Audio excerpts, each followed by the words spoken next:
mga igsuonan, happy Sabbath. Maayong buntag sa inyong tanan. Buntag. Dalay ko ng Diyos nga igabot kita kini nga adlaw ng papaulay o nagaan ta og sakto nga grasya o presensya sa iyang o siya nagpandong sa ato sa matag adlaw nga atong pagkinabuhi. Nga atong mga ginahimo. Dalay ko po ng Diyos o pasalamatan ako ang Abgasa Church nga karon po niya ko maka-speak nga Sabado, sunod po nga Sabado, ambot ra kung makauban po doon ni ani nga ang ako ra po giingon ni Brother Christian nga kung makabang ko karon sunod karon o tama karon magwaril ako kay mora man ang akong bangko dito sa akong kuan supervisor sa cafeteria kay naman sa cafeteria na gol karon mo na nga ang dalagon po ng Diyos nga bisan kapoy naabot siya nga muhatag sa atong kusog nga ang karon magsunan ang akong mensahe karon mao ang nagauluhan ni siya sa Jesus friend of sinner. Sinipod si Ginusus, higala pud ni siya sa mga makasala, mga igsoon. Bisan unsa nga tawo magsala, siya pud niya ang higala nga dili mubiya sa tuwa. Mas mubiya pa sa ato ang higala nga naa sa atong giliran.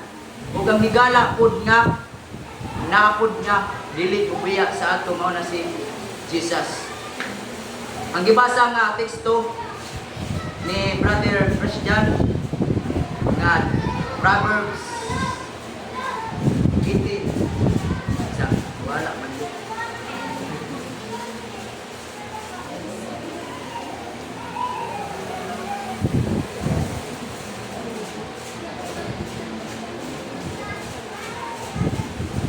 A man who has friend must himself friendly, but here is a friend who stick closer than a brother. Ang tinuod nga higala may igsuonan mao na ang dili mo mutalungan nimo ug kadtong mga higala ug daghan magahimo siya og iyang kaugalingon pagkadaot. Tunan nato ni siya ang story ni Judas.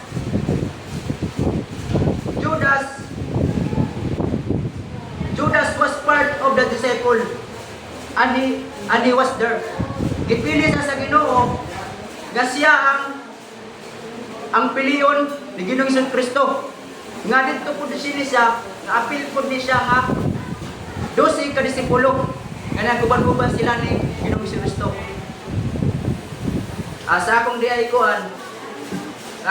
kining unsa ni nga mga picture, walang yung PowerPoint. Ilisod ko dani mag-demo PowerPoint kay naa lang sa cellphone.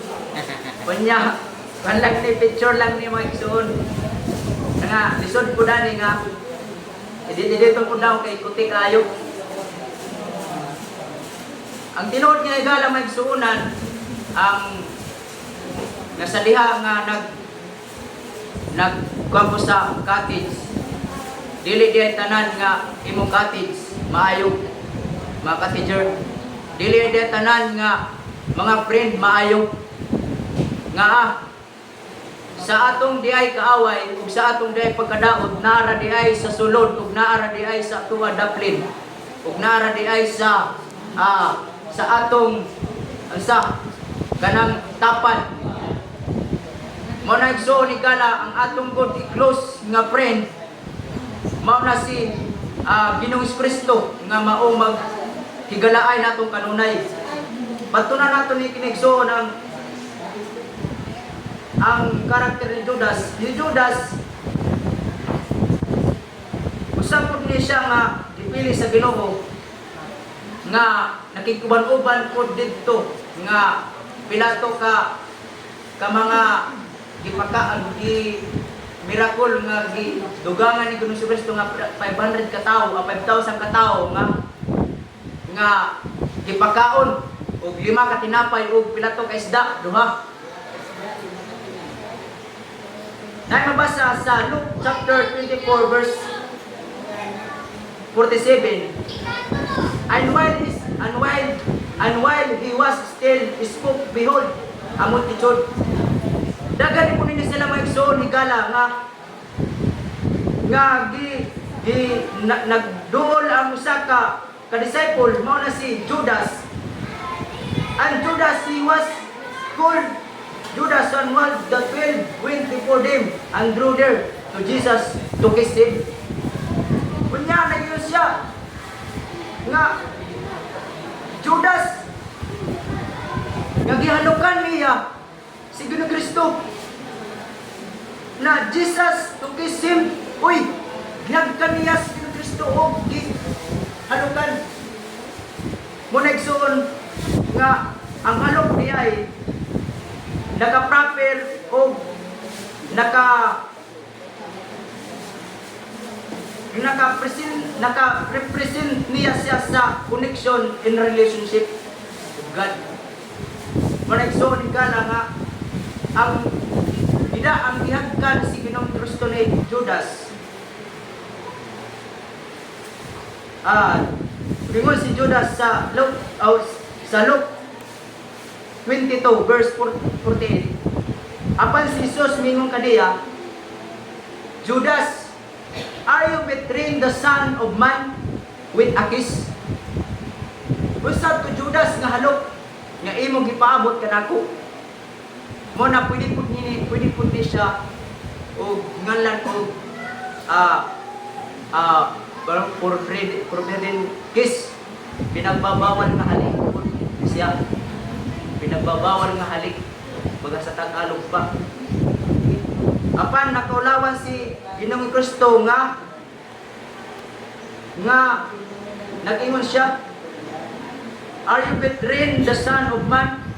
Nagsuon gala nga bisan sa pa magpuyab-puyab di ay nga dili pa di ay minyo o dili pa usa kasal, dili pa di ay taan maghalok-halok o karon lang na notice ani nga dili pa kadlitis nga kasi po na kanang close bitaw ba? Kanang kung wala bitaw kanang ano sana? Kanang nagayaga ang sa tawag na mga kanang binugoy-bugoy bitaw. Galok-halok ko na mana. Pero kay ang dira ko na notice nga ang halok di ay nagapresenta di siya sa connection of God nga sa usa ka magjuwa. Lahi ko picture nga duha ka magkuyab. Kung usa ka best friend. Naloy ang isa ka best friend nga nakahag sa iyang giliran diri sa iyang dapit ug naay pagkaulingan sa iyang diri sa piyak sa iyang kamot. Unya nindot mo nilang smile. Unya sa ato diay nga sa atong pagsinimba naay diay ni nga nagsimba sila ng ilang kamot na diay dili sa likod nagbundingan diay munang ang atong ginaguptan nga kalibutanon ginagsimba-simba kita na yan ang atong pagsimba o ang atong ginaguptan naa sa kalibutan dili naa sa Ginoo. The one who knows the right things to but those who do it.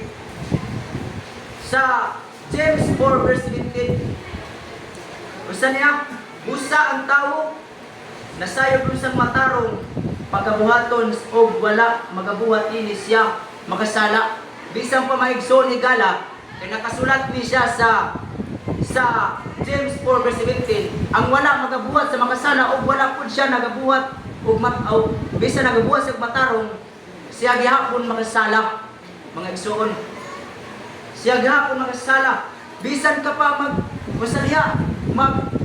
maglilingkuron o magsimba, ikaw gihapon magkasala nga tao. Mga bisan kita magkamatay diining kalibutan na inigod niya pala ang kasulatan, dili gud ni mawala nga kasulatan ini nga James 4 verse 17. Usa mga igsoon ang siya nagasayod o siya nagasayod sa atong hunahuna nga siya pod ang himuna tong higala o siya pod ang gusto lang din kong Kristo nga siya pod atong higalaon o siya pod aton himuon nga close nga best friend iya sa iya si Cassie. Nagakukot kita sa kalibutan pero si Ginoo Jesus dili nato siya ginampo. Nagingon siya sa 1 Corinthians chapter 10 verse 31. Duol to the glory of God. Imo ang tanan mga igsoon nga parang mahimaya ang Dios. Nga sa iyang pagkamaayo ug sa iyang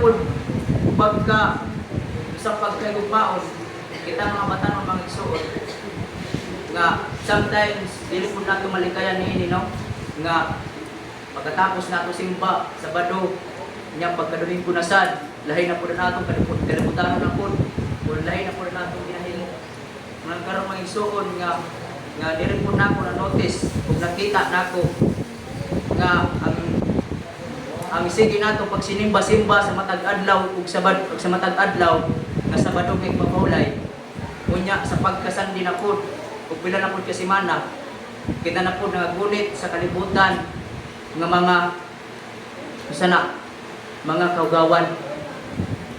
Busay ampo na nato may igsoon nga nagaingon siya ang tinuod nga higala mao ang higala nga dili mo talong kanimo. Kanang higala ba nga dili mo talo kanimo ba kanang higala nga dili kay ahas. Dili kay ahas. Unang ingon pa pray one another.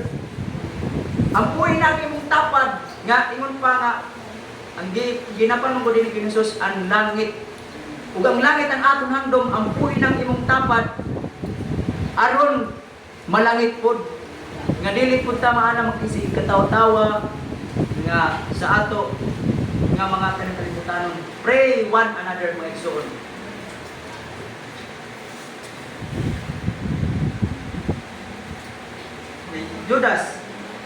Judas ang kaigsuonan nagkigauban nga disipulo nga naay kaugalingon plano.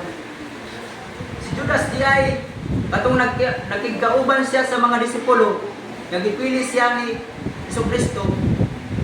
Naa siya'y kaugalingon pagpili ug naa siya'y kaugalingon plano. Managsuonan nga dili pud ta magunahuna ni ana ba kanang giingon ni dili nga so nasakit ato nga akong basa nga Pilipos 2 verse 5.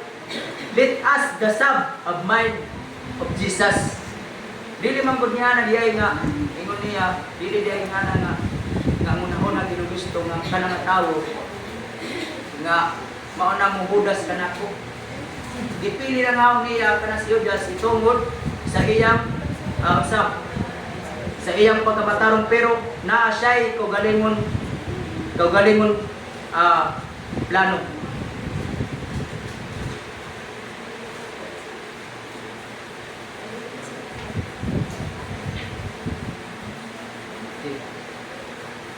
Si Judas usa po ni siya nga mga usa po din niya siya mga spy o siya po na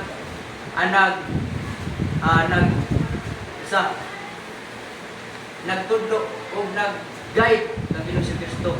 Siya po niya nakasaksi pag-ayo kang Bartimeus. Siya po nakasaksi ang mga mirakulo. Nagkuban-uban po niya siya sa pagkaon nga lapit na po niya siya malansang si Ginoong Kristo nga iya gibaligya nga iya ko'y gitago-taguan ang iyang kaugalingon nga pagpili.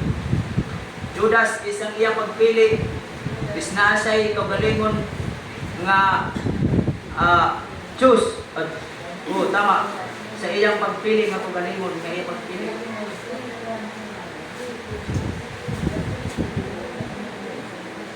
It was his choice to betray the Lord. It will be choice to go to hell o to go to heaven. Wala po natin, wala po aton panulungan mga igsoon. Kung dito po sa iwan, kung dito po sa kalayo, o sa langit nga atong gihandog. Mga igsoon higala nga ang mga kaaway sa tao naaras sa sulod sa iyang kagalingon balay. Mga nagsuon nga igala kay napod akong kuya, napod siya'y kuwan, napod siya'y mga friend nga close bitaw niya. Kunya nag-inom silang duha. Kunya kini si kuya kay wala inom galit nga turo ka pa yan, wala inom. Kunya gihubog ni siya. Kunya siguro basin na ko na to gibutang na something at dito. Nagsaka og siya usa ka balay. Kunya kita na nga balay na ay tao. Di ako sinisan hinagiban nga sundang. Maayo na rangani kay wala siya ka abdi. Manang ang iyang best friend diay nga iya pina-close pila ka tuig nila na pag-inubanay. Pila siya ka tuig nga nag-inupod. Siya nagyapon ang iyang best friend nagyapon na nagtalok sa iya. Muna igsoon ni Gala nga piliw nato ang friend nga magapa duol nga di sa Ginoo sa tilan sa Ginoo. Piliw po nato ang higala nga makahatag og kapawa nga sa atong kinabuhi. Dili ang higala nga makahingat to sa aton sa kangit-ngit manay suon higala nga sa aton message, sa aton speaker, sa aton mensahe nga si Judas usa po din siya nga dipili sa Ginoo nga naa siya pagpili, naa siya kagalingon nga plano manang lisod pud niya nga ikaw pud nga nagakuan sa iya. Ikaw po di ahas niya ng imong best friend. Mas maayo paguro nga makalaga ko kuan irok kay dili pa po siguro ahas og tanon. Kay o lagi kay kuan ba kanang kuan bitaw kanang imo bitaw mapil nila ba? Mapil nila nga love ka pud nila og love pud niya. Okay, dili pud mo talo ang irok nga kon ipapil pud nimo nga love ka niya. Ato si Judas mga igsoon wala pud adto feelings. Mga ko na simba masadang kanta. Nga sarap ng feelings ko mga kuan nila ba? Marag dili pud nila kuan nila. Wala pud adto feelings nga gihalukan nagkaniya si Kristo. Nga sa iyang pagpili mga igsoon naa siya pagpili nga sa iyang kagalingon kabuton nga dili kuan niya ba dili kon bitaw mato sa Ginoo. Ditagaan pud niya sa Ginoo kuan maayo nga pamaagi usay niya gibuhat siya pud ang naghatag sa iyang kagalingon tao. Usay balik na ako kanina kuan ari si Kristo naglingkod dito sa usa ka bato nga masulupon. Siya po nag-ingon nga siya ang nga nagaulawan po siya sa mga tao sa mga multitude nga naulawan siya nga gihagkan po siya dito sa tubangan sa mga multitude nga dito po sa ilang samtang naga-istorya pa si Kristo nga dumaop kini si Judas. Managsuon ni Gala nga si Judas usap po niya sa gipili pero wala siya'y nagunahuna nga sa iyang kinabuhi naasay kadaugan. Muna nga kita magsuunan liw nato ang higala nga dili mo talo sa tuwa. Nga dili mo paguwa sa atong sa atong mga kadautan. Ipabili nato ang atong mga ang mga maayo o maayong mga buhat ya sa Ginoo. Muna ibalik na ang Philippians verse 2 verse 5. Doon to the glory of God. Imong kun nato ang tanan nga para maimaya ang Dios. Imong kun nato ang tanan nga usa pa maagi diha sa Ginoo. Kanang mahigala kani sila kani nga mga isa ka bahay nga to kadlaki nga wala mga tinuod ng mga higala kay mga dasig kundi sila. Wala tinuod ng mga higala nga dili pud mo talo kay tungod sa bakit angay kita sa mga tao nga nag-alagad po diya sa Ginoo. Angay kita sa tao nga adunay kadaugan dito sa unahan. Busa sa kapoy ipahilak nila si Ginoo, ipahilak nila si Kristo nga sa ilang pagkasakit na ako'y nakuha dito igsoon nga sige niya hilak, siya niya hilak nga terminal niya sa sakitan pero wala niya ginanamuna nga at ay nga pagkasakit ni Kristo dito sa Calvary sa cross di sacrifice Jesus nga iya gi-sacrifice dito sa Calvary sa cross may igsoon. Dili lang tanan kita nga mga igsoonan pray for one, pray one another nga magpinakuanay ta nga maapil pud ta atong great multitude nga kita pud nga makadawat pud ni ana nga giandam pud ngadto sa Ginoo. Sayang pud mga igsoon nga giandam sa Ginoo nga likuranan sa langit nga dili pud ta maapil ni ana busa kana pud nga pagkadto pud sa langit apil pud ni ana kita ang apilon pud diay taog choir na pud diay choir dito sa langit nga magsuunan nga sa diha nga mo pagkadto sa iya mo nagsuon si Judas isa pud niya siya nga mga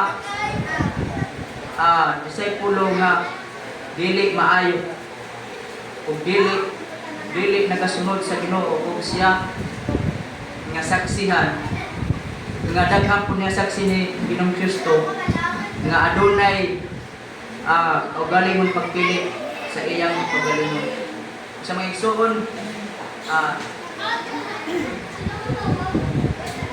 kausap mapisabat sa tanan o ang Ginoo mga bless kanato ang happy Sabbath o dalay ko ng Diyos nga walay katapusan. Amen.